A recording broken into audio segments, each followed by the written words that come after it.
뒤통수 맞기 전에 할 일이란 제목으로 하나님 말씀 증거하도록 하겠습니다. 준비가 안 되어서 이렇게 당황했던 적 있습니까?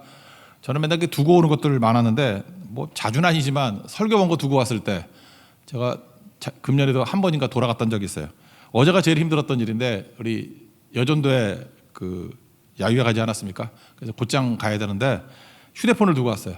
내가 하루 종일 없으면 안 되겠더라고. 그래서 차 타고 오다가 형제에게 돌리라 그래서 또 다시 갔다가 2분 전에 들어왔습니다. 그래서 이게 종말론 설교하려니까 내가 인생이 종말이 됐구나 그런 생각을 했어요. 어저께 정말 힘들었어요. 근데 이유가 뭔가 했더니 가방이 바뀌어서 그래요. 제가 그래요. 우리 사모가 뭐 이렇게 가방이 많냐 그러는데 1일 여행 가는 거, 2일 여행 가는 거, 3일 여행 가는 거 이렇게 따로따로 챙겨두거든요. 왜냐 꼭 두고 가는 게 있기 때문에.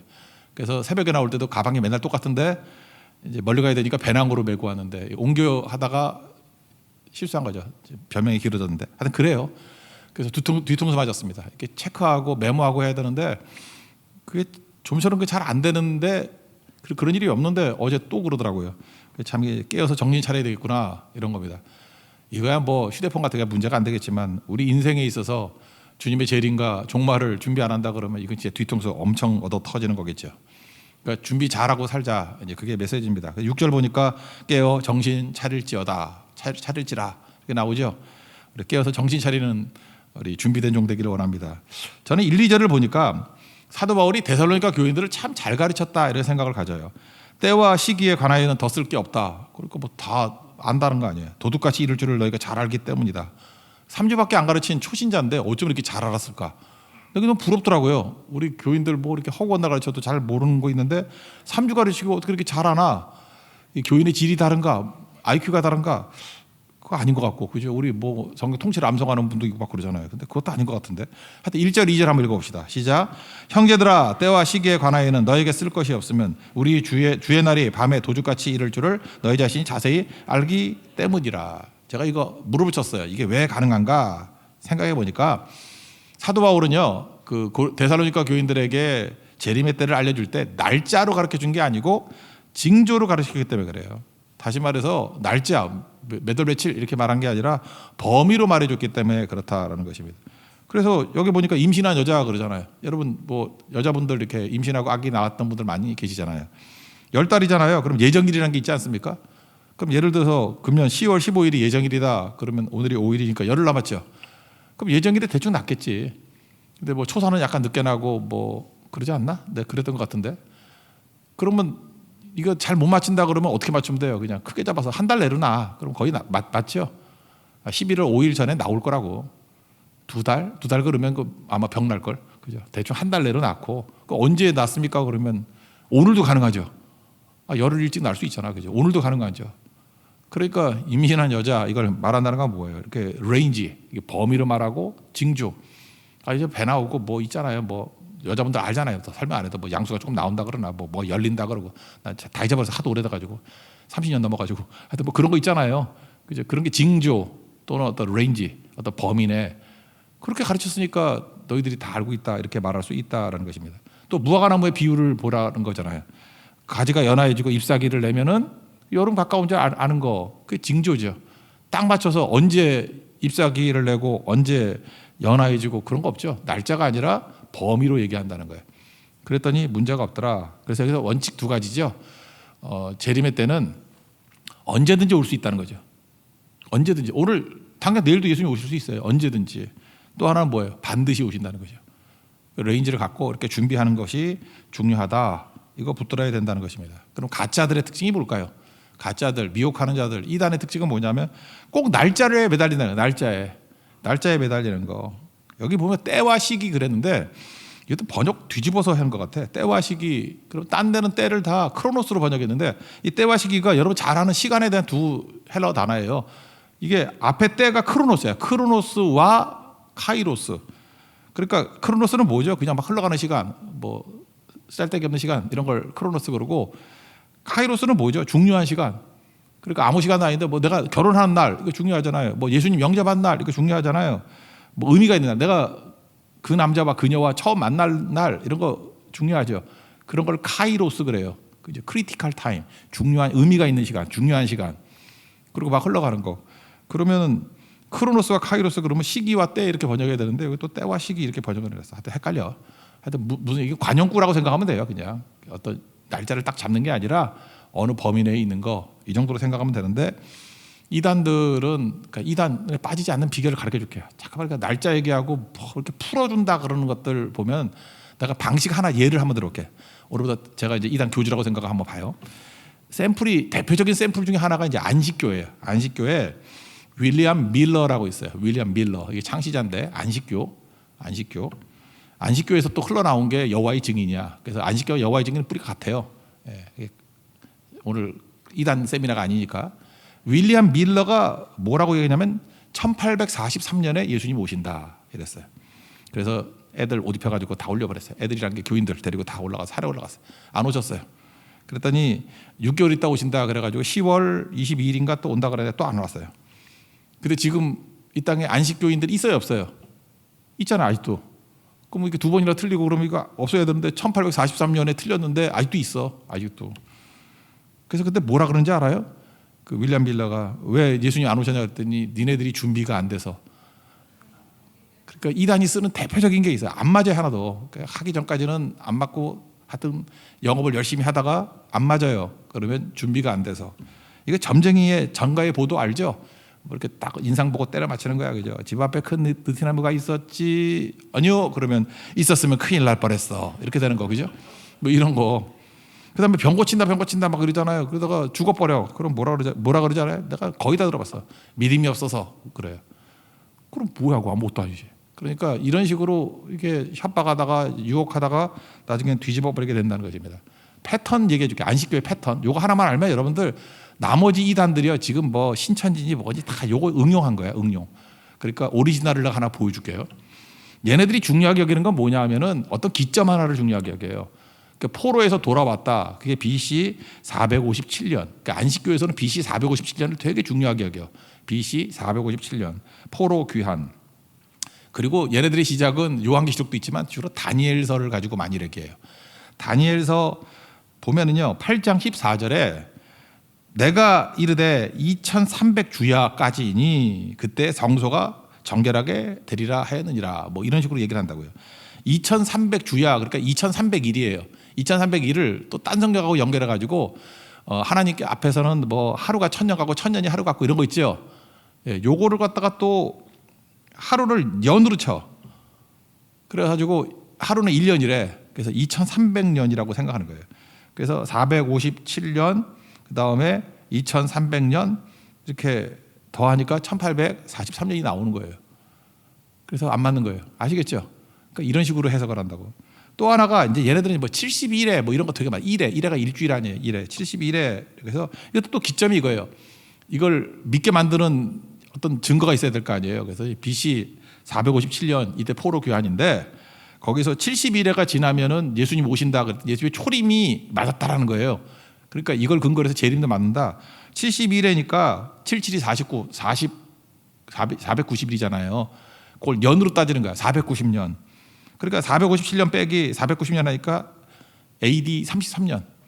예수님이 33년에 십자가에 빵에 오셨다 그러면은 33년에 십자가에 돌아가신 거 아니에요. 요즘 조사에 가면 뭐 BC 4년이라 그러는데 하여튼 얘네들은 그렇게 주장하잖아. 그러니까 딱 맞아 떨어지는 거 아니냐.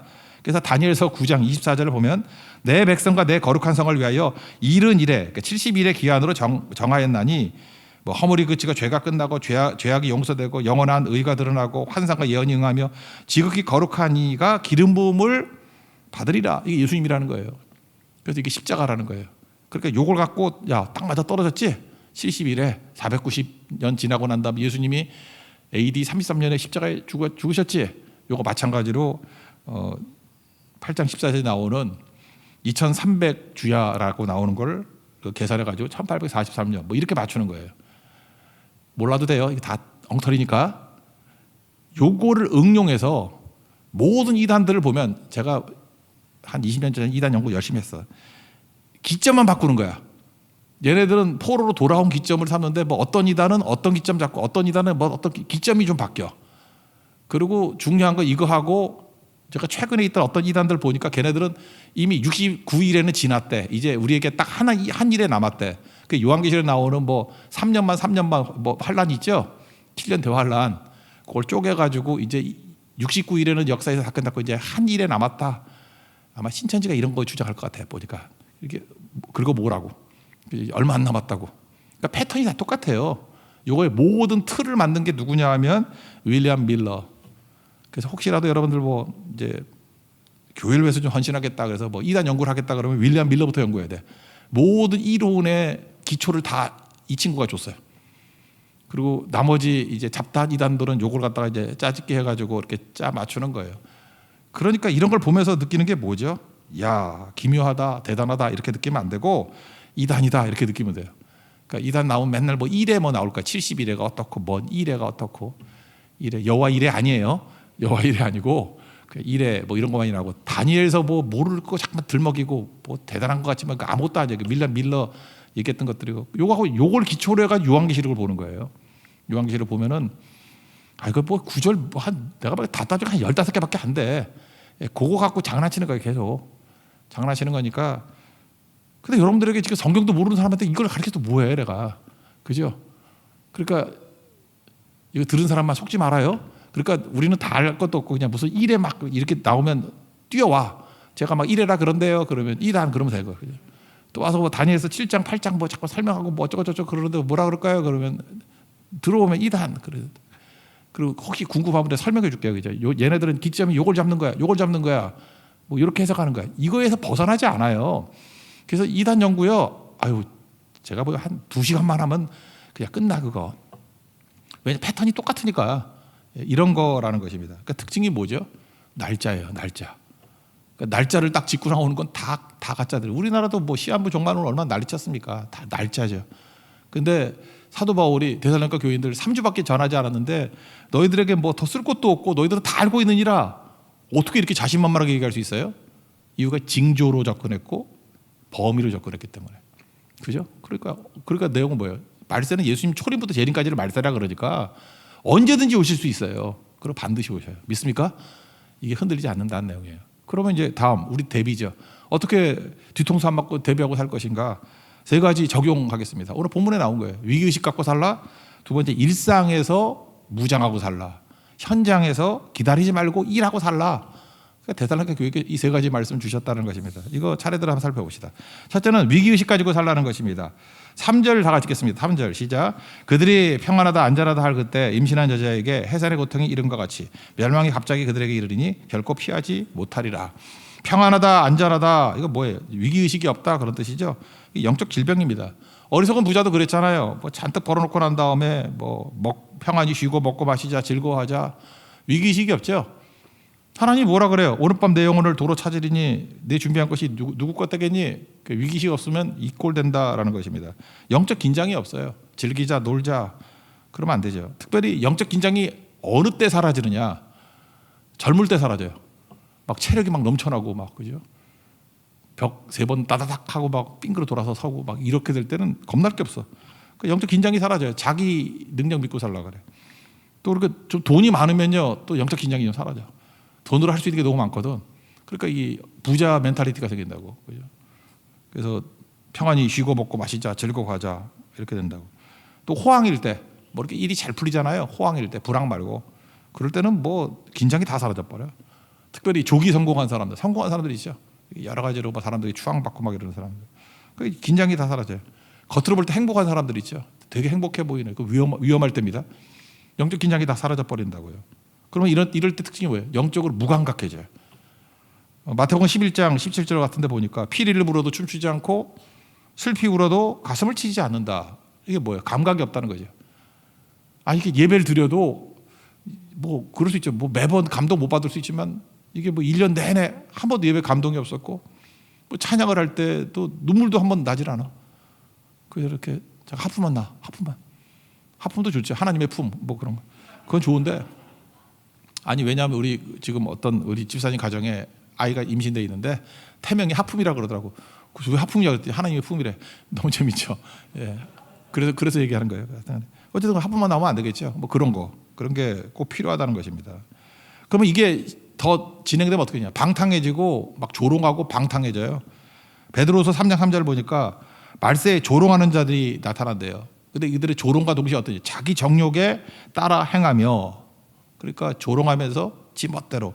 그리고 뭐라 그러냐? 주께서 강림하신 약속이 어디 있느냐? 조상들이 잔으로부터 만물이 처음 창조될 때까지가 그냥 있다 하니. 뭐 맨날 온다 그러는데 뭐 주님 언제 오냐? 노아 이때가 똑같은 얘기를 하고 있죠. 이런 일이 벌어지게 된다라는 것입니다. 그러므로 우리가 해야 될 일이 뭐죠? 깨어서 기도하는 거. 깨어서 깨어 있다는 게 뭐예요? 기도죠, 기도. 늘 깨어서. 기도가 왜 중요하냐면 감각을 살리는 거예요. 기도하면 영적 감각이 살아나요. 참 중요한 거예요. 똑같은 설교를 해도요, 기도하고 설교하면 감각이 살아서 뭔지 모르겠어. 하여튼 그 파워가 있어요. 근데 기도 없이 하면은 감각이 늦어져요. 이렇게 멍해져. 그죠? 이 감각 되게 중요하지. 그래서 기도하면요, 성도들의 필요를 느껴요. 그리고 아픔을 느낀다고. 기도죠. 근데 기도하면 이게 감각이 사는데 기도가 없으면은 자기를 얘기했다 그러는데 뭔 얘기를 했는지 이해를 못해. 그러니까 멍한 사람이 됐다. 멍한 사람. 여러분 좀 똘똘한 사람 되십시오. 그러려면 기도해서 깨어 있어야 돼요. 깨어 있으면 성령께서 우리에게 감각을 주신다고. 감각을. 그래서 깨어 기도하는 우리 하나님 종 되기를 바랍니다. 6절 다 같이 읽겠습니다. 시작. 그러므로 우리는 다른 이들과 같이 자지 말고 오직 깨어 정신을 차릴지라. 두 번째는 이제 일상에서 전신갑주 입고 무장하라는 것입니다. 7절 8절 읽겠습니다. 시작. 자는 자들은 밤에 자고 취하는 자들은 밤에 취하되 우리는 낮에 속하였으니 정신을 차리고 믿음과 사랑에 호신경을 붙이고 구원의 소망의 투구를 쓰자. 여기 보면 믿음, 소망, 사랑 네 가지가 나오는데 내용 보면은 그 에베소서 6장에 하나님의 전신갑주를 요약해 놓은 것 같죠. 그런 내용이라는 거예요. 그러니까 일상에서 뭘 해야 되냐면 항상 이렇게 무장하고 있으라는 거예요. 말씀으로 무장하고 있으라. 뭐 그런 거죠. 그러니까 일상이죠. 특별히 아니라. 왜 그렇습니까? 우리에게 중요한 건 일치잖아요. 인테그리티. 그죠? 이렇게 특별 누가 볼 때 안 볼 때 그게 아니라 항상 일관적으로 일치하는 인생을 살기 위해서는 뭐 일상이죠. 일상에서 항상 말씀대로 살아가는. 그래서 습관이 되고 습관이 성품이 되는 인생. 그럼 뭐가 힘들겠어? 그냥 항상 그렇게 살면 되는 거지. 뭐 예를 하나 들어본다 그러면 주는 것이 받는 것보다 복이 있다. 하나님은 The Great Giver라 그랬잖아요. 위대하신 주시는 분. 그러니까 하나님의 태도대로 하나님 말씀대로 주는 인생 살면 되죠. 누가복음 6장 38절 주라 그리하면 너에게 줄 것이니 되게 좋아하잖아요. 후이되어 누르고 흔들어 넘치도록 하여 너에게 안겨주리라. 근데 그 스케일은 누가 정해요? 헤아림이 스케일이라 그랬죠. 너희가 헤아리는 그 헤아림으로 너희 헤아림을 도로 받을 것이다. 그러니까 스케일은 내가 정하는 거라고. 그래서 항상 일상으로 주님이 주라 그러면 그냥 맨날 주는 인생 살면은 거기서 하나님의 능력이 드러나게 시작한다라는 것입니다. 요즘에 그 관심을 갖는 드라마가 있죠. 6부작 드라마 수리남이라고. 하정우 이야기. 제가 어저께 어떤 집사님한테 얘기를 듣고 그 기사를 찾아봤어요. 인터뷰 기사던데 거기 보면은 그 하정우 아내로 나오는 그러니까 엑스트라 정도예요. 뭐 조연급도 아니야. 그냥 시작할 때 조금 나오고 뭐 끝날 때 조금 나오는데 추자연이 나와요. 그러니까 추자연이 그 엑스트라급은 아니잖아요. 그죠? 그래서 이렇게 괜찮은 배우가 그 중화권에서는 또 남편이 또 중국 사람이니까 중국 배우니까 알려져 있잖아요. 근데 이렇게 되게 작은 부분에 추자연이 왜 나왔을까? 거기 이제 얘기를 하는 거예요. 지금부터 4, 5년 전에 이제 하정우 얘기예요. 우연히 한 그 식당에서 고깃집이에요. 고깃집에서 밥을 먹고 있는데 추자연하고 그 남편 우효광인가 뭐 밥을 먹고 있더래요. 일면식도 없었대요. 자기 몰랐대요. 근데 추자연이니까 이제 연예인이니까 알죠. 그래서 아버지 말씀이 항상 밥값 내주라 그랬대. 그래서 밥값 내주고 나왔대. 그때 추자연이 되게 감명을 받았는가 봐요. 하정우인데 내 밥값을 내주고 나갔네. 서로 아는 관계는 아니었대요. 그래서 이렇게 뭐 서로 멀리 얼굴만 알았겠지. 그러다가 이번에 수리남 이거 드라마 찍게 됐을 때 그 감독이 제안했더니 하정우가 주인공, 하정우 안 해 그랬더니 그냥 즉시 받아들였다라는 거예요. 근데 계기가 뭐냐? 추자연이 얘기를 하더라는 거예요. 밥 사줘서 4, 5년 전에. 그 밥값이 얼마 되겠어? 고기값이라 그래봐야 뭐 많아봐야 뭐 한 10만 원 됐겠나 뭐 그런 거 아니겠어요? 근데 그거를 계기로 해가지고 역대급 엑스트라가 등장하게 된 거 아닙니까? 이게 바로 뭐예요? 삶에서 나타나는 거죠. 삶에서. 아버지가 그랬대 항상 이게 밥값 내면서 살라고. 그랬더니 그거보다 훨씬 더 큰 계기가 되었다. 그러면서 하정우 씨 얘기가 그래요. 그 중화권에 지금 굉장히 센세이션을 일으키는데 추자연 나오고 또 첸진으로 나오는 장첸이라고 있다면 뭐 중국 배우 뭐 깡패를 나오네.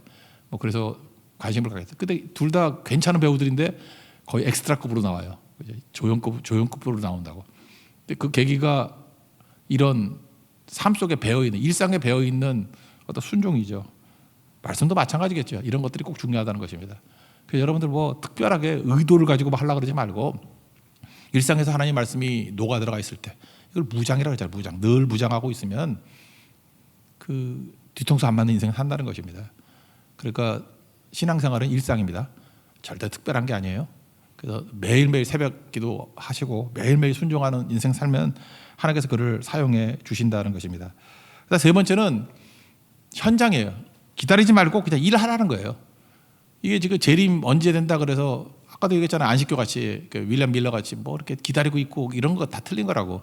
그러니까 일상에서 열심히 일하라. 기다리지 말고 일하라고요. 제가 지금도 기억나는데 2002년이자 뭐 20년 됐네. 그때 월드컵 우리 한국에서 했잖아요. 월드컵 할 때 너무 재밌는 거야. 막 기다려주고. 그래서 막 손에 땀을 쥐고 이제 1시간 남았네, 2시간 남았네. 제 기억나요. 그때는 제가 자전거를 되게 많이 탈 때였는데 그 2시간 남았다 그럴 때 기다리고 있지 않았어요. 2시간 정도 되는 거리를 가지고 자전거 타고 갔다 왔어. 그러면은 그 자전거 타면 재밌거든요. 그게 너무 재밌어가지고 월드컵 생각도 없고 그래서 한 번은 내가 늦게 온 적이 있어요. 10분 늦게. 큰일 날 뻔했어. 그죠? 그런 적 있어요. 너무 멀리 갔다 오고. 그러니까 하나도 기다리는 게 힘들지가 않아요. 이렇게 일하면서 기다림을 떼어버리면요. 기다림이 아니에요. 기다림이 조급해지지도 않고 지루하지도 않고 나태하지도 않고. 제일 바보들이 아무것도 안 하고 뭘 기다리면서 이렇게 그냥 방치하고 있는 거예요. 그때 힘들어져요. 시험도 많이 들고. 그러니까 우리는 현장 속에서 일하는 거지 이게 감떨어지기 위해서 기다리고 있는 거 절대로 아니라는 것입니다. 제가 잘 못했던 것 중에 하나 이제 생각이 나는데 옛날에 네팔 설교 갔을 때 포카라에서 이렇게 비바람에 막 몰아쳐가지고 비행기 오랫동안 딜레이가 된 적이 있어요. 뭐 언제 비행기가 올지도 모르는 상황이었어요. 참 힘들더라고. 그때 뭐 3시간 있다 떠납니다. 그러다 또 가보면 또 뭐 기약 없고 또 뭐 2시간 있다 떠납니다. 하여튼 꽤 오래 기다렸던 것 같아요. 그런데 제가 한 건 아니에요. 어떤 성도님이 거기서 비행장에서도 전도를 한 거예요. 계속. 전도인데 막 이렇게 뭐 오영리 주면서 막 전도한 게 아니라 이렇게 대화를 안 하는가 봐. 이 얘기, 저 얘기 나누면서 굉장히 깊어졌더라고. 그래서 그분이 예수님 영접하겠다고 얘기도 하고. 그리고 나중에 보니까 인도 선교 갔을 때 비하루에서도 또 그분이에요. 거기 또 만난 거예요. 아마 연락이 됐는가 봐. 그죠? 계속 연락이 돼가지고. 그러면서 자기 친구도 데려가서 친구들 뭐 믿는 건 모르겠지만 그때 호텔 앞에 그 로비에 와가지고 인사도 하고 그랬던 적이 있습니다. 그런 거 보면서 내가 왜 포카라 공항에서 왜 이걸 못했지? 그냥 앉아가지고 기다리니까 시간이 지루하고 되게 힘들더라고. 근데 그분은 평생에 그게 카이로스가 된 거 아니에요. 그죠? 전도하고 내가 볼 때 성교 전체에서 얻었던 열매보다도 더 큰 열매를 얻었던 것 같아요. 기다리면서. 그러니까 일하는 거죠. 현장 속에서. 다윗 그 형제들 8명 있었는데 7명은 놀고 있었는데 혼자만 일하고 있었잖아요. 현장에서. 그러니까 왕으로 삼잖아요. 예수님 제자들도 부를 때 다 현장에서 부르시죠. 뭐 그물을 뭐 던지고 있을 때, 뭐죠? 이렇게 배에 있을 때, 뭐 다 그 아니야. 세관 안에 있을 때, 뭐 집에서 죽치고 앉아서 언제 주님이 나를 부르시나 그런 사람 부르는 사람 한 명도 없어. 그러니까 아무 생각하지 말고 열심히 일하십시오. 일하고 기다리지 말고 일하라. 그러면 최고의 것이 될 수 있다. 그런 얘기죠. 9절부터 11절이 그 얘기예요. 한번 읽고 마치겠습니다. 시작. 하나님이 우리를 세우시면 노하심에 이르게 하심이 아니요 오직 우리 주 예수 그리스도로 말미암아 구원을 받게 하심이라. 예수께서 우리를 위하여 죽으사 우리를 하여금 깨어 있든지 자든지 자기와 함께 살게 하려 하셨느니라. 그러므로 피차 권면하고 서로 덕을 세우기를 너희가 하는 것 같이 하라. 그죠? 권면하고 덕을 세우는 일하는 모습들이 되라. 그러니까 뒤통수 안 맞고 사는 방법이 뭡니까? 위기의식 갖고 항상 영적 감각을 가지고 살라. 그러면 기도해야 되겠죠. 그리고 일상과 현장이죠. 일상에서는 무장하고 살고 현장에서는 기다리지 말고 일하는 인생이 될 때 흔들리지 않는 뒤통수 안 맞는 우리 가장 하나님이 기뻐하시는 하나님의 종이 될 것입니다. 그런 인생 사는 축복이 임하기를 축원합니다. 자리에 일어나겠습니다. 일상 찬양하겠습니다.